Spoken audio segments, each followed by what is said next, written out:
Notre histoire commence avec Sam Bowman, un chercheur en sécurité de chez Anthropic qui est posé dans un parc.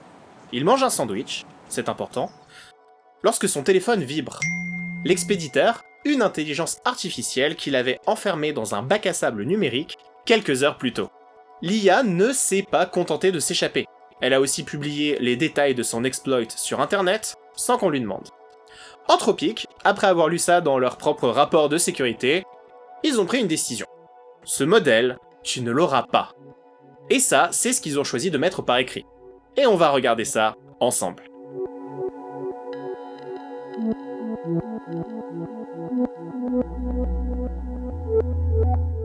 Mythos Preview. C'est le nom du modèle dont on va parler. Première chose à comprendre, c'est pas un outil de cybersécurité. C'est un modèle généraliste, avec la même architecture que les modèles de Claude, le chatbot qu'Anthropic vend au grand public. C'est la même technologie de base que ce qui t'aide à rédiger un email ou à débugger du code. Sauf que, pendant les tests internes, quelque chose d'inattendu s'est passé. Mythos s'est révélé exceptionnellement doué pour trouver et exploiter des failles de sécurité. C'est un effet de bord de sa puissance générale en raisonnement et en code.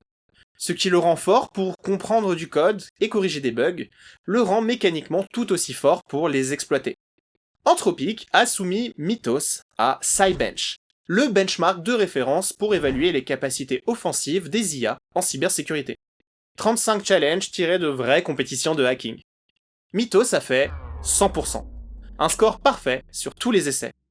La réaction d'Anthropic face à ce résultat est intéressante. Ils écrivent eux-mêmes que ce benchmark n'est plus suffisamment informatif des capacités actuelles du modèle. Leurs propres outils de mesure ne suffisent plus à évaluer ce qu'ils ont construit. Ils ont donc dû en inventer de nouveaux. Personnellement, quand on m'annonce qu'un modèle fait 100% sur un benchmark public, ma première question c'est: est-ce qu'il raisonne vraiment ou est-ce qu'il a juste mémorisé les bonnes réponses pendant l'entraînement? Au hasard, si les solutions traînent sur GitHub ou dans des forums, elles finissent peut-être par polluer les données d'entraînement. Auquel cas, le modèle optimise le score sans vraiment développer de capacité de raisonnement réelle. C'est la loi de Goodhart appliquée à l'IA. Dès qu'une mesure devient un objectif, elle cesse d'être une bonne mesure. Et Anthropic en est conscient. Ils en parlent explicitement dans leur System Card. La System Card, c'est le document technique qu'Anthropic publie pour chaque nouveau modèle, censé expliquer ce qu'il sait faire et ce qui pourrait mal tourner. Leur réponse par rapport à cette question sur les benchmarks, ils ont basculé vers des failles inédites sur du code open source vivant. Au hasard, une vulnérabilité dans la version 147 de Firefox que personne n'avait jamais trouvée, ça ne peut pas être mémorisé. C'est un argument solide, mais comme leurs données d'entraînement ne sont pas publiques, on ne peut pas vérifier. Deux exemples parlants. Le blog Red Team d'Anthropic décrit un exploit qui enchaîne 4 vulnérabilités dans un navigateur, construit un JIT heap spray, une technique de corruption de mémoire avancée, et s'échappe à la fois du moteur de rendu et du sandbox system, et ce, de façon entièrement autonome. Sur Firefox version 147 spécifiquement, Anthropic avait déjà trouvé les failles avec son modèle précédent. La question posée à Mythos, est-ce que tu peux les transformer en exploits fonctionnels? Opus 4.6 avait réussi 2 fois sur plusieurs centaines de tentatives. Mythos, 181 fois. Chose aussi intéressante, ce sont les failles fossiles. Si on parle d'OpenBSD, vous le connaissez sans doute, c'est un système d'exploitation réputé pour être l'un des plus paranoïaques au monde en matière de sécurité.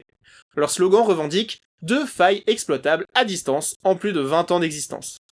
Des décennies d'audits humains, des milliers d'experts qui ont regardé ce code sous tous les angles et sous toutes les coutures.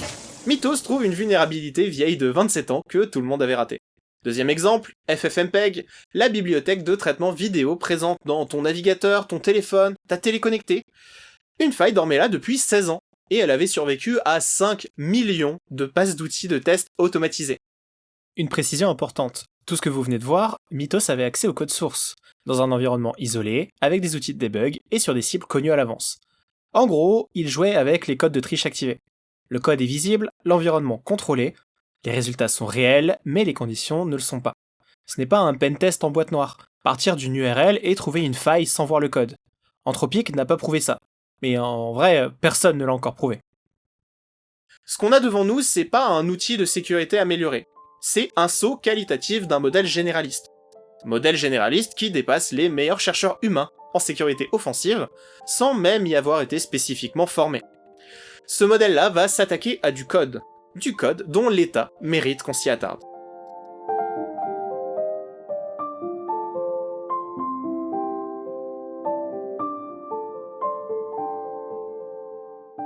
L'Internet mondial repose sur des fondations écrites par des passionnés, souvent seuls et mal payés. Et c'est ce code-là que Mythos va analyser.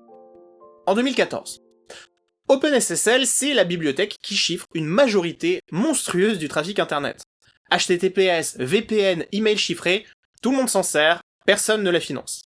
Avant la découverte de la vulnérabilité Heartbleed, OpenSSL fonctionnait avec un seul développeur à temps plein, payé $20 000 par an. Le budget total de l'organisation, $2 000 par an en dons. De quoi payer, à peine, la facture d'électricité. La faille permettait de lire la mémoire de n'importe quel serveur utilisant OpenSSL. Des mots de passe, des clés privées, des certificats, en clair.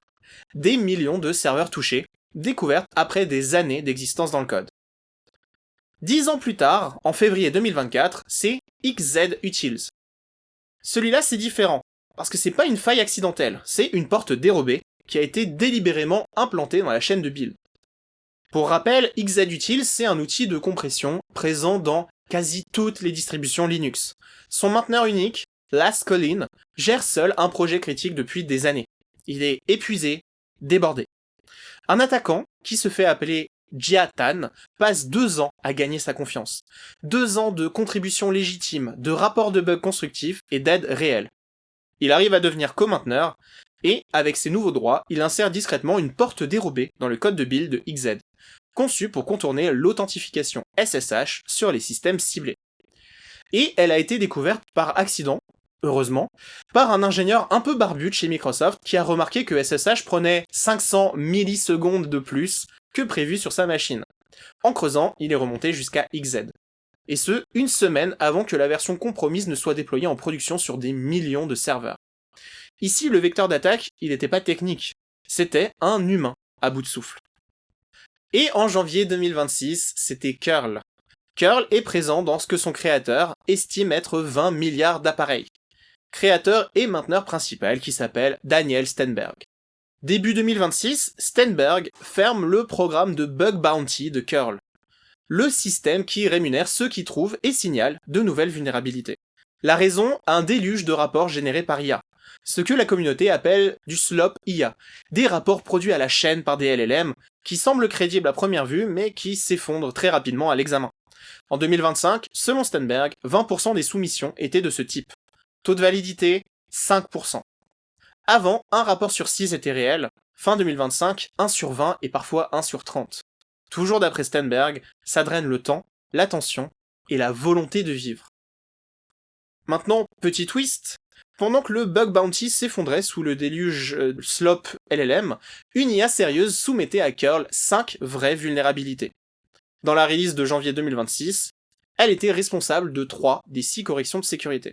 Même technologie, mais 2 usages et 2 résultats opposés. Voilà l'état, un petit peu à bout de souffle, du système dans lequel Mythos est censé agir.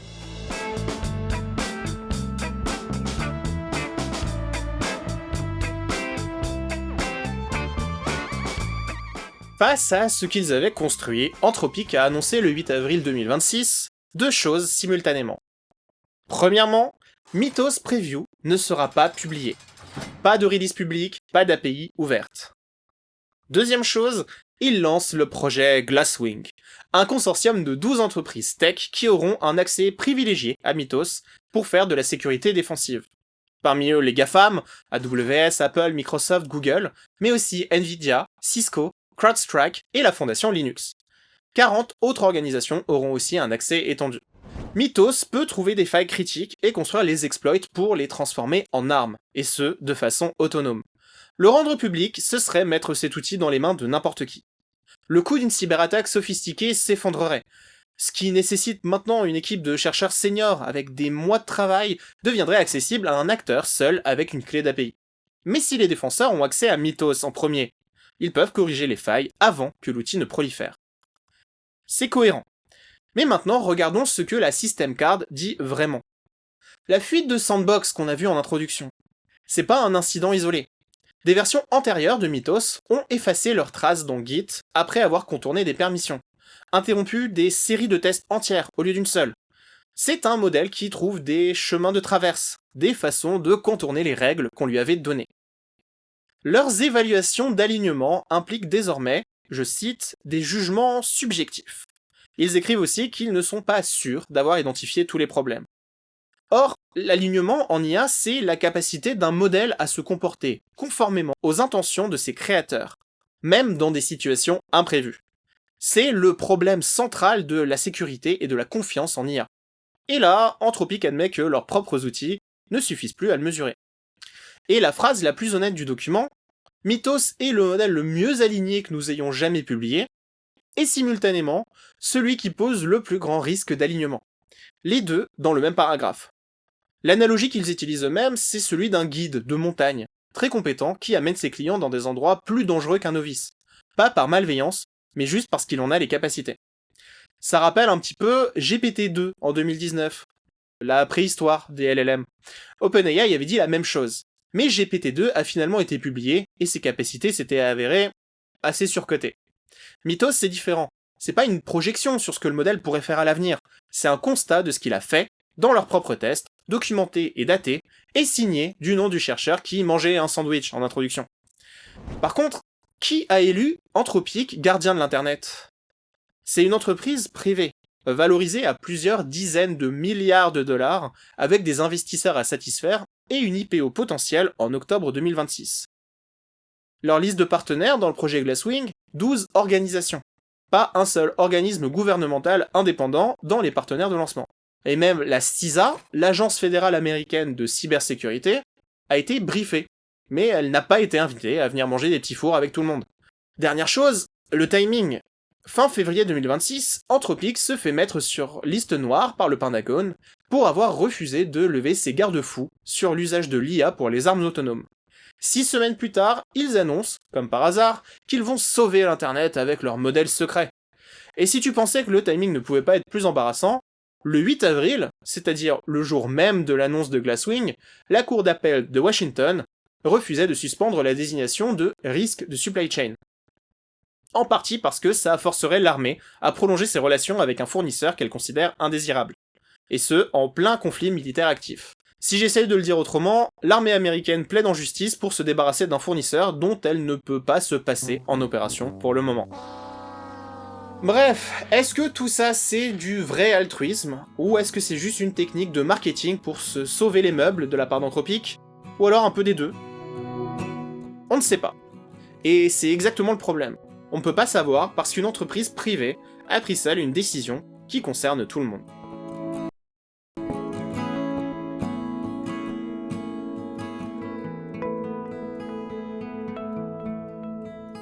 Par rapport à Glasswing, regardons le programme de plus près. En pratique, les partenaires utilisent Mythos sur leur propre infrastructure pour trouver leurs propres failles. Anthropic collecte les données d'apprentissage et promet de les partager.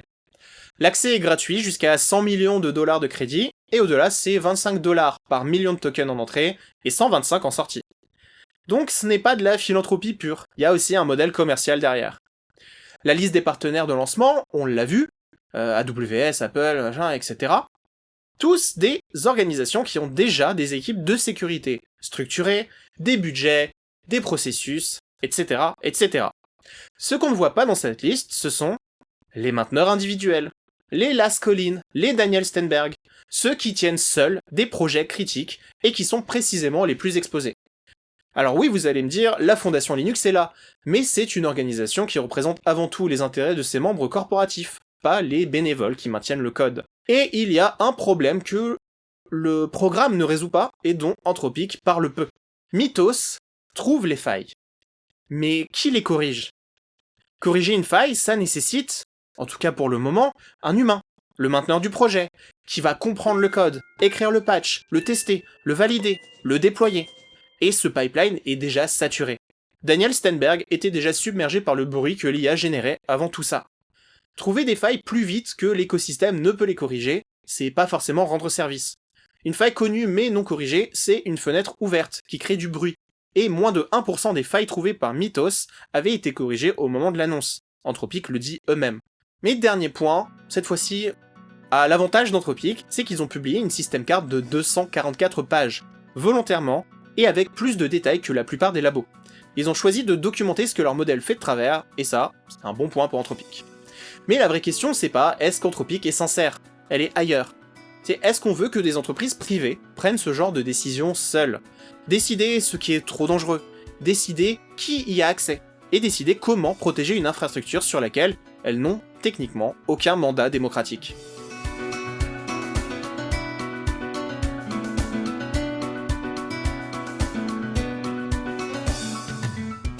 Glasswing va peut-être sécuriser des millions de lignes de code, ou créer un arriéré de failles que personne ne pourra corriger assez vite. On ne le sait pas encore.